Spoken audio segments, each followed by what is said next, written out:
Sign it, or get out." Those were the exact words my wife spat at me while sipping my expensive scotch standing there in the silk robe I bought her last Christmas, with a necklace I'd never seen before glinting under the porch light. I signed. Not because I was defeated, not because I was weak, but because I already knew something she didn't.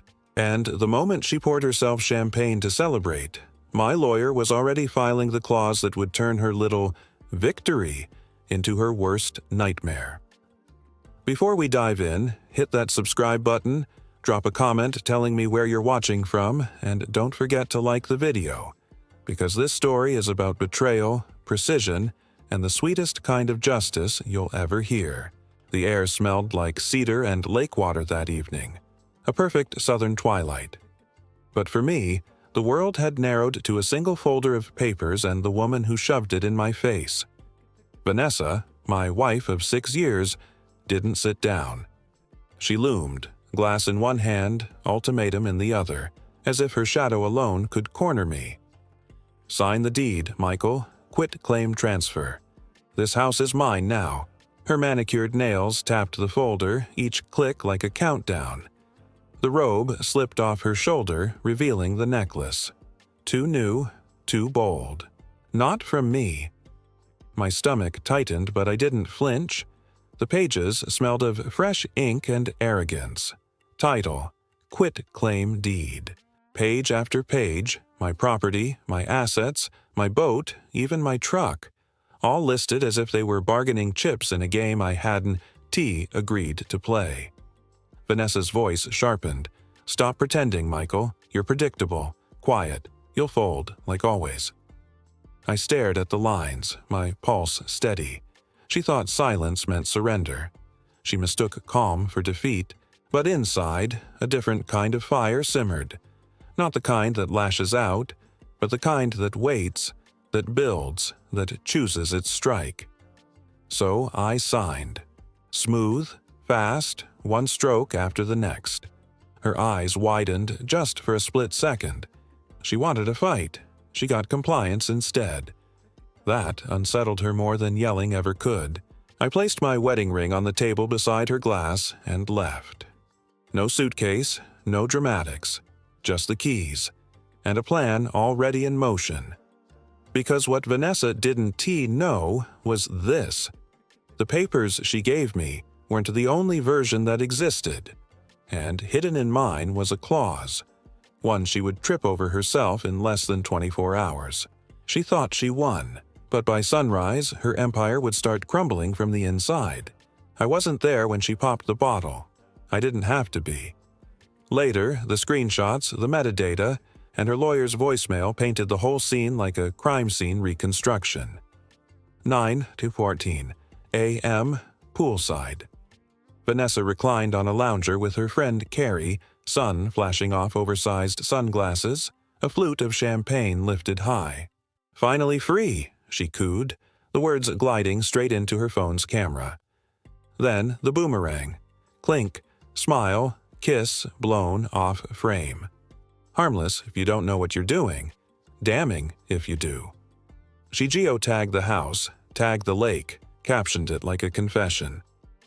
At 9:21 a.m., her phone buzzed. "Good morning, Martin," she said, sing-song bright. I later heard the recording, her lawyer's voice cut like a cold knife. "Vanessa, tell me you have your signed copy." With the addendum. The what? The last page. A beat of silence, then her heels on tile, fast, frantic. Kitchen drawer, marble counter, folder open, page 7, and then air. No page 8, no addendum. Just her version, the one she printed, the one she waved like a sword. "Vanessa," Martin said, deadly calm. He filed his version. Notarized, time-stamped, and unless I'm hallucinating, your public post shows a man who is not your husband on the property you tried to seize, with the geotag on. "That's not cohabitation," she snapped, but even on audio you can hear the tremor. "You wrote, 'finally free,'" Martin replied. "A judge will call that establishing a new domestic presence, and thanks to your caption, we won't even need a PI." She hung up, then made the mistake people make when their world tips. She refreshed her socials. Hearts piling up. Comments gushing. The algorithm marching her victory into everyone's feed, mine included. The necklace I didn't buy gleamed like a neon arrow. The off-frame arm slid around her waist, and the GPS pin sat there like a notarized stamp. Here. Right here. Pacing. Drawers slamming. Carrie asking, "You okay?" The bravado peeled away. Because this wasn't rage, this was realization. She hadn't won. She'd wandered into a legal minefield barefoot with a camera crew. At 10:03 a.m., my phone buzzed in the diner. A still frame, then the clip, then a text from a buddy who only messages when the universe pulls a perfect punchline. I forwarded the reel and the timestamp to my team and took one slow sip of coffee. Bacon hissed. Forks clinked. Outside, a cloud edged the sun. I didn't gloat. I didn't post. I dialed Charles Langston, the accountant who's quietly kept my life bulletproof for 30 years. "Ready?" he said, like we'd planned it yesterday. "Ready," I answered.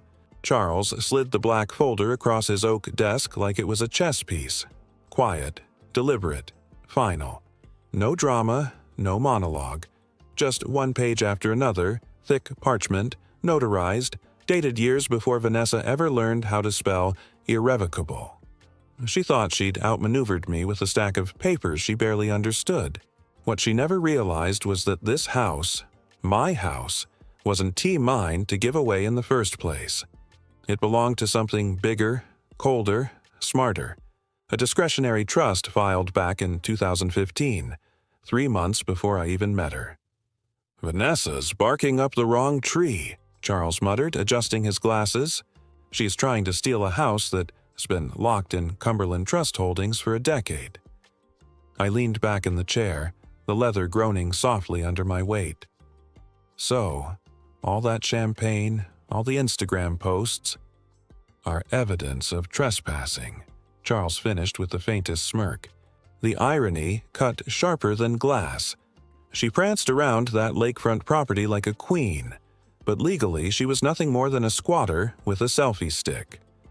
Charles tapped his pen on a clause highlighted in yellow. Beneficiary occupancy subject to revocation upon cohabitation attempt, intent to liquidate, or extramarital behavior within 90 days.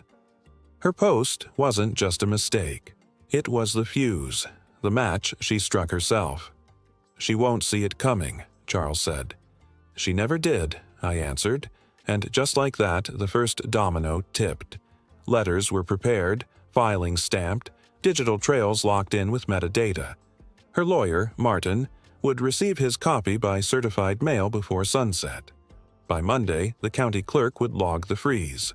By Tuesday, any move Vanessa tried, renting it, renovating it, even filming another one of her tacky reels, would trigger immediate cease and desist orders. I signed everything without hesitation, my Mont Blanc gliding smooth and precise. The same pen she once bragged about gifting me, unaware that ink can be sharper than any blade. Charles gathered the pages, neatly stacking them. She wanted a game. "She's about to learn this isn't poker, Michael. This is chess, and you've been playing 10 moves ahead." I stood, slipping my coat back on. The office smelled faintly of old leather and burnt coffee, a smell Vanessa would have sneered at, called dusty or unrefined. But here, in this room of quiet strategy, I realized just how loud her arrogance had been. The plan wasn't revenge, it was precision. A structure built brick by brick, clause by clause, waiting for the moment she handed me the rope to tighten. As I stepped out into the crisp afternoon air, my phone buzzed. Not a call from Vanessa. She was too busy unraveling. This was a notification. A repost. Her champagne clip was now making the rounds on a local gossip page. Thousands of views, dozens of comments, each one another nail in her coffin. I smiled, not out of cruelty, but because Vanessa had always been her own worst enemy. All I did was hold up the mirror. And tomorrow morning, when the official notice hit her doorstep, that mirror would shatter. because she hadn't just lost the house, she'd never owned it. And that truth was about to crush her harder than any courtroom verdict ever could. Vanessa was halfway through recording a makeup tutorial when the sound hit. 3 sharp knocks that echoed off the lake like gunshots. She frowned at the ring light, annoyed, concealer brush still hovering under her cheekbone.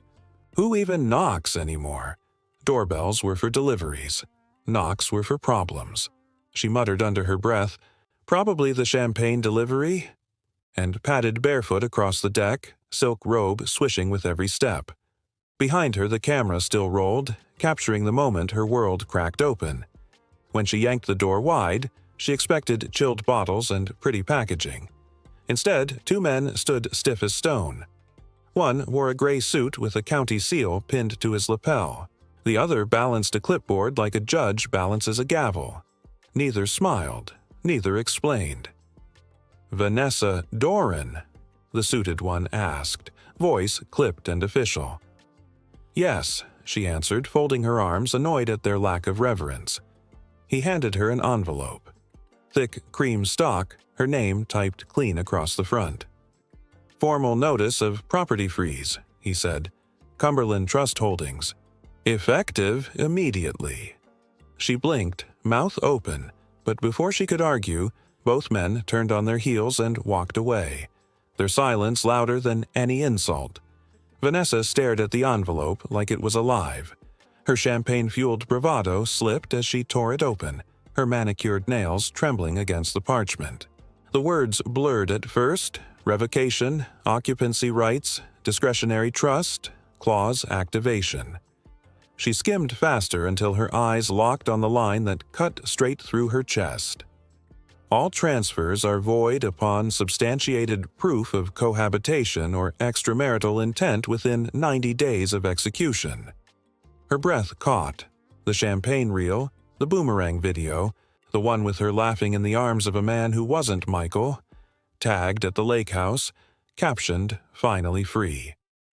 "No," she whispered, flipping the pages like maybe she'd missed something. Maybe there was an escape hatch hidden in the legalese. But there wasn't. Every line, every clause, every word screamed the same truth. Michael had built this trap years before she even knew it existed. The concealer brush was still in her hand. Her reflection in the glass door looked absurd. Half-done makeup, silk robe, and a legal notice that had just ripped the crown off her head. Carrie, her blonde sidekick, popped her head in from the patio. "Girl, what's wrong? You look pale." Vanessa's throat was tight. "It's nothing. Just legal stuff." But her voice cracked, betraying her. Her phone buzzed again. This time, not from Michael. From Martin, her lawyer. She snatched it up, desperate for rescue. "Martin, they just delivered something."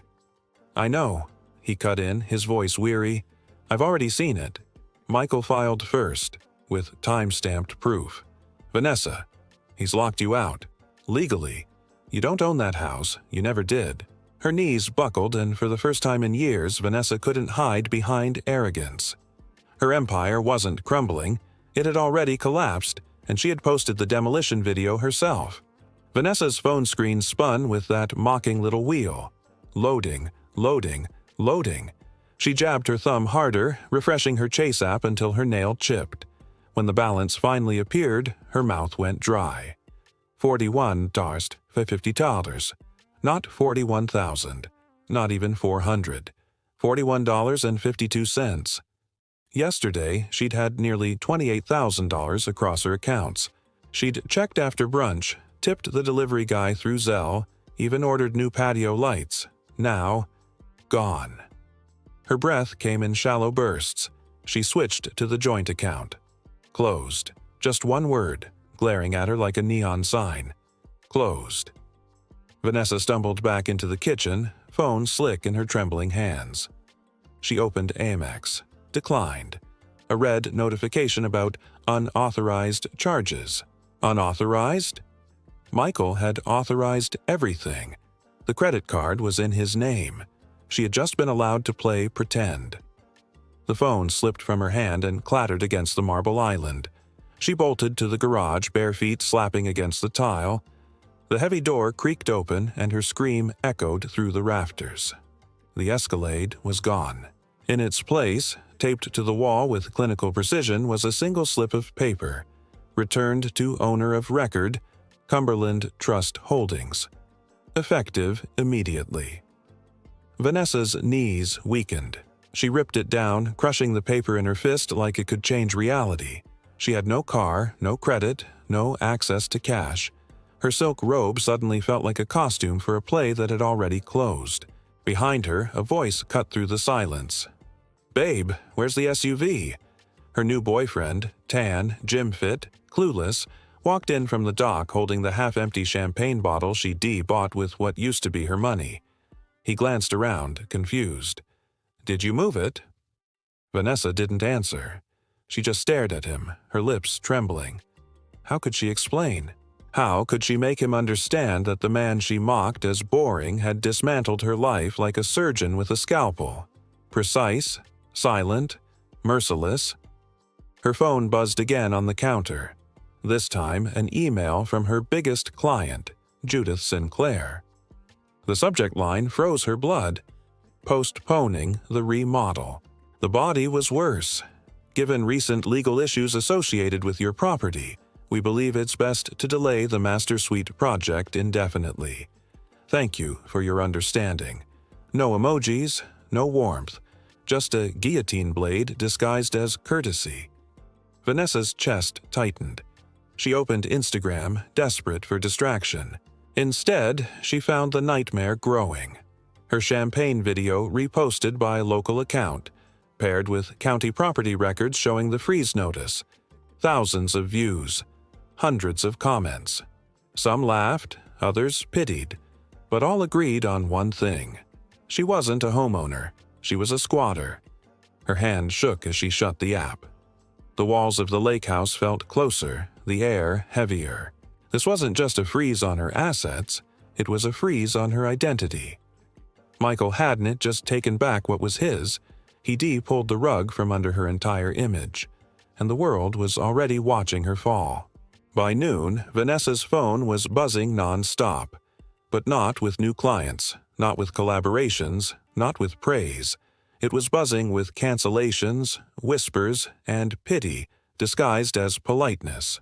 Her inbox filled with subject lines that all carried the same quiet death sentence. "We'll have to pause for now. Reconsidering design project. Let's revisit this next year." She clicked one. "Vanessa, given the unfortunate publicity surrounding your property, we feel it's best to postpone the mudroom redesign. Wishing you all the best." Another. "Effective immediately. Your trade discount account is suspended until payment assurance is provided." Her hands shook as she scrolled. It wasn't just clients, it was vendors, suppliers. Even her assistant had sent a curt text. "Taking an indefinite leave. Family matters. Family matters." Vanessa read it twice, knowing what it really meant. "I don't want my name tied to yours anymore." Her Instagram DMs were a battlefield. Screenshots of the freeze notice, gossip threads from gated community groups, women she once clinked glasses with now forwarding her own videos back to her with sarcastic emojis. The reel of her new chapter had become Exhibit A in a court of public opinion. Vanessa gripped the counter until her knuckles whitened. She'd spent years curating her image, handcrafted spaces, perfect lighting, champagne smiles, and Michael had torn it down without even raising his voice. Worse, he'd let her destroy herself, one Instagram post at a time. The final blow came when her phone lit up with a call she prayed was salvation. Celeste Palmer, Palm Beach royalty. A woman who had once paid nearly $5,000 for a chandelier shaped like melted grapes because Vanessa said it whispered decadence. If anyone could rescue her brand, it was Celeste. "Celeste," Vanessa breathed, forcing brightness into her tone. "So glad you called." The voice on the other end was cold as glass. "Vanessa, 3 people have forwarded me that article about your situation. One was my financial advisor. I can't afford the association. Your name cannot be anywhere near mine." "Celeste, It's blown out of proportion. The legal issue is temporary. I don't care if it's temporary," Celeste cut in. "I host senators in my home. I need discretion, and you are not discreet." The line went dead. Vanessa stared at the screen long after the call ended. Her reflection in the black glass didn't look like the woman she thought she was. No gloss, no confidence, just panic. She scrolled to her website and clicked on Current Projects. For years, that page had been her crown jewel, a parade of luxury renovations and smiling clients. Now, each thumbnail felt like an accusation, proof of a career evaporating in real time. With a trembling finger, she hit unpublish. Outside, the lake was calm, glittering in the afternoon light. But inside, Vanessa felt stripped bare. Her brand, her clients, her image. It wasn't just slipping, it was gone. And the worst part? Michael hadn't touched a thing. He hadn't needed to. She had ruined herself, and the world was watching. The knock at the door startled her. For a split second, Vanessa imagined it was a delivery. Flowers, maybe, or a last-minute client trying to salvage her career. But when she opened it, reality hit her harder than any champagne hangover. It was Martin, her lawyer. His shirt clung to him, sweat bleeding through the collar, his tie loosened like he'd strangled himself with it on the drive over. He didn't wait for pleasantries. He brushed past her, eyes hard, lips pressed in a grim line. He dropped a thick black folder on the marble island. It landed with a thud that echoed through the silent house. Vanessa's chest tightened at the sound. "You didn't tell me everything," Martin said flatly. His voice wasn't angry. It was worse. Cold. Tired. The voice of a man who had run out of patience with someone who didn't realize the game was already over. Vanessa crossed her arms, lifting her chin like she still had ground to stand on. "What are you talking about?" Martin flipped the folder open and slid a stack of documents across the counter. "I pulled everything. Every filing, every deed, every clause. Do you know what I found?" She didn't answer, but the silence told him everything. "I found a trust," he said, tapping the highlighted section. "Created in 2015, before you even met him. Discretionary, irrevocable, shielded under a shell LLC. Vanessa, the house was never his to give you." Her stomach dropped. "That's not possible. He signed it. I watched him." Martin snapped the folder shut so hard it made her flinch. "He let you think he signed away something he never even owned. That document you waved at him on the patio? Worthless. He never transferred a thing because, legally, there was nothing to transfer. You were outmaneuvered before the ink dried." Her throat went dry. "But he signed—" "Listen to me." Martin cut her off, his tone sharp enough to slice through her protest. "He let you hand him a fake victory so you celebrate while he filed the real paperwork. And then you handed him the rope with that video. The clause was airtight. You didn't just lose, Vanessa. You documented your own defeat." She gripped the counter, her nails digging into the marble. "So, what now?"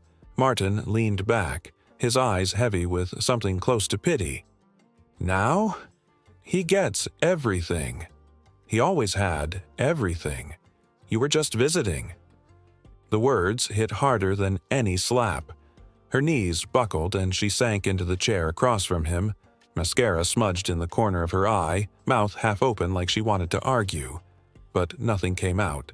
Martin's voice softened, almost kind. "I'll stall where I can, but it won't buy you time. Judges don't look kindly on someone waving incomplete documents while their ex produces notarized trusts and time-stamped evidence. And that reel you posted? It framed you as the aggressor. To the court, it looks like you coerced him, flaunted an affair and mocked him while he walked away without a word. He looks like the dignified one. You look—" He stopped himself. "Like what?" she whispered.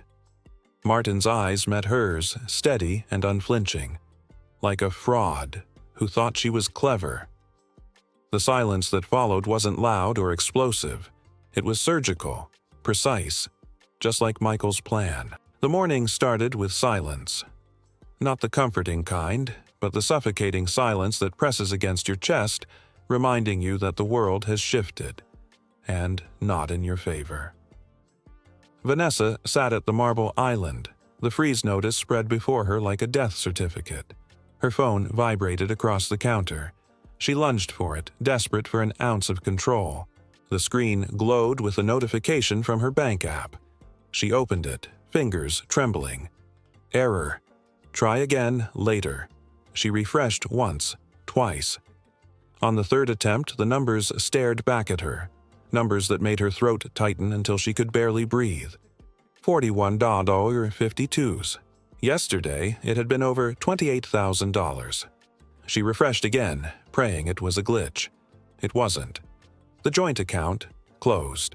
The credit card she'd used like her personal black Amex, revoked. Her Escalade, gone. Not stolen, not repossessed, simply returned. A single slip of paper taped inside the garage confirmed it. Returned to owner of record, Cumberland Trust Holdings. The walls began to close in. Her manicured world, surgically curated with champagne toasts and Instagram filters, was collapsing in slow motion. Her boyfriend strolled in from the dock, shirtless, still holding the champagne she bought with what was her money only yesterday. He smiled, oblivious. "Babe, the SUV's gone. Did you loan it out or something?" She didn't answer. Her chest was too tight. "Vanessa?" he pressed, but then something flickered in his eyes. A recognition. He looked around, the notice on the counter, her pale face, the silence where the hum of her life used to be. He took a step back. "You're not telling me. This house, it's not actually yours, is it?" The words hit harder than Martin's verdict. She turned away, pouring the last of the champagne into a glass with shaking hands. "It was supposed to be mine," she muttered, but even her voice betrayed the truth. Her phone buzzed again, this time with a new notification. Not from the bank, but from Instagram. She froze. Someone had reposted her freedom reel, the smug champagne video, the kiss on the dock, the caption about finally free. But now, it wasn't celebration. It was evidence. Her post, geotagged at the property, had gone viral in the exact wrong circles. Wealthy wives whispered about it in their gated community Facebook groups. Potential clients shared it in private threads with captions like, "Would you hire this mess to design your home?" Within hours, 3 clients had pulled out. Her assistant resigned with a text about family emergencies. Vendors demanded upfront payments. Her inbox turned from praise to poison. By noon, her entire business, her empire of curated perfection, was rubble. Not because Michael touched it, but because he didn't need to. All he had to do was remove the illusion of stability. The clients fled on their own, like rats abandoning a sinking yacht. Vanessa stood barefoot in the kitchen, staring out at the lake.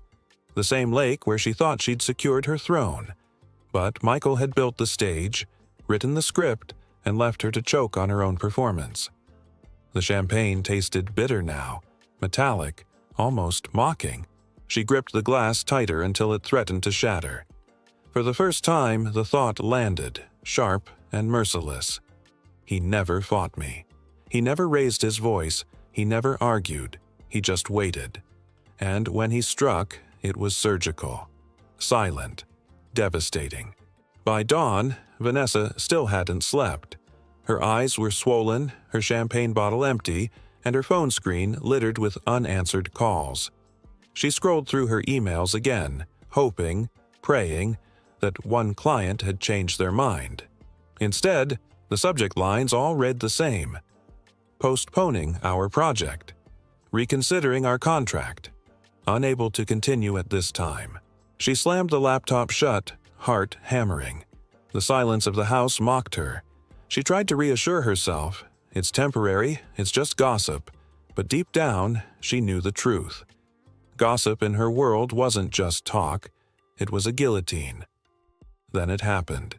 A notification popped on her phone. Twitter, Instagram, Facebook, her name trending. Not in the glossy lifestyle feeds she once commanded, but in scandal threads. Someone had leaked the freeze notice. A blurry photo of the envelope taped to her door, paired with the champagne reel she'd posted herself, was now circulating with captions like, "Designer loses lakefront home in messy trust battle." "Influencer ousted from property, posted evidence of her own eviction." Screenshots spread faster than fire in dry grass. In group chats across town, her name wasn't spoken with envy anymore, but with ridicule. Comments piled in, snide jokes about manifesting foreclosure, memes about DIY divorce settlements. Every tag, every repost cut another thread in the fabric of her carefully curated life. Her phone rang. Finally, a client. She grabbed it with trembling hands. "Celeste, thank God The voice on the other end was cold, clipped. "Vanessa, I can't be associated with you. Not after this. I host senators in my home. My financial advisor forwarded me that article. My name can't be tied to this circus." The call disconnected before she could speak. The sound of it, final, merciless, sent her knees buckling. She slid down against the kitchen cabinets, the phone slipping from her fingers. Outside, the lake glittered under the morning sun, deceptively calm. Inside, her empire was dust. Then came the final blow. Her lawyer, Martin, showed up unannounced, his tie loosened, his expression heavy. He dropped a thick folder on the island. It landed with a thud that made Vanessa flinch. "I pulled everything," he said flatly. "Every filing, every clause, every cross-reference." He opened the folder to show her. "It was over before you started. Michael had the house in a discretionary trust since before you even met him. You never owned it. Not for a second." Her chest tightened as she stared at the papers. "But he signed it. I watched him." Martin's laugh was bitter. "He let you think you won. That was the trap. You waved around a stack of paper, but none of it mattered. He didn't scream. He didn't fight. He just let you hang yourself with your own rope." She wanted to argue, but the words wouldn't come. Because she knew, deep in her bones, that Martin was right. Michael hadn't stolen from her. He hadn't even retaliated. He'd simply removed her illusions one by one until the only thing left standing was the truth. She had nothing. And now the whole world knew it too. The house was quiet that evening, eerily so. Vanessa wandered barefoot across the deck, mascara smudged, her silk robe stained with spilled champagne. The empire she'd built on filters and facades had collapsed in less than a week. Clients gone, credit frozen, reputation shredded. But the worst part was the silence of her phone. It was knowing Michael hadn't said a word. No calls, no texts, no angry confrontation. Just silence. And silence was louder than any scream. She stepped into the kitchen and froze. Something was on the glass table. A single page weighed down by one of Michael's old river stones. Her stomach tightened as she picked it up, her hands trembling. It was the page she had never seen, the missing page 8. The text was unmistakable. Clause 8. All transfers are void upon proof of non-spousal cohabitation within 90 days. Highlighted, ironclad, final, and beneath it, in clean, deliberate handwriting, a note. Not typed, not legal jargon. Just Michael's penmanship, steady and sharp. "You wanted me gone. Now I'm nothing more than a name you can't erase, from the deed or from your regrets." Her knees nearly gave out. She clutched the page, eyes darting back and forth as if the words might change if she stared long enough. But they didn't. They mocked her, burned her, stripped away the last scrap of control she thought she had. Out on the lake, the wind shifted, carrying the faint sound of laughter from a distant dock. She pressed the paper to her chest, but it felt like fire in her hands. Michael had known all along. He hadn't shouted, hadn't threatened. He'd simply waited. He had given her the rope, and she, arrogant, blind, desperate, had tied the noose herself. For years, she had called him predictable, boring, forgettable. Yet here she stood, ruined not by his rage but by his patience. A man she thought was ordinary had outplayed her like a master, leaving her to choke on her own pride. Her phone buzzed on the counter. A notification. Another article trending. Designer loses lakefront home. Ex-husband outsmarts wife with trust clause. A photo of the freeze notice taped to her door sat beneath it. Hundreds of comments poured in. Some mocking, some gleeful, some saying the same thing over and over again. Justice. Vanessa sank into a chair, the page still in her grip. For the first time, the reality sank in. Michael hadn't just beaten her. He had erased her illusions, her lies, her empire of glass. And now, the only reflection she could see was of a woman who had gambled everything and lost. Meanwhile, Michael sat in his office across town, sipping his coffee as the last pieces fell into place. He didn't celebrate. He didn't gloat.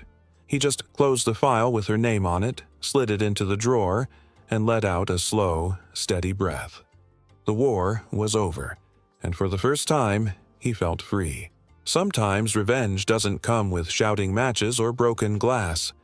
Sometimes it comes quietly, on thick paper, in black ink, and it tastes better than any champagne. What about you? What's the most satisfying revenge you've ever heard of? Share it in the comments. I'll be reading. And don't forget to like this video and subscribe for more stories where justice always finds its way.